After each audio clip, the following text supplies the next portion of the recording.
Siguro ang mangyayari dyan,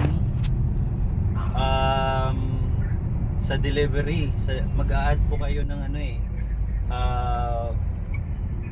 Kapag pagdating ng Korean made, mag-a-add kayo ng 10,000. Kasi 260 yung set A. Pagdating ng Korean made na palay cleaner, 270 kasi yun, 270,000. So 10,000 na lang yung i-add mo.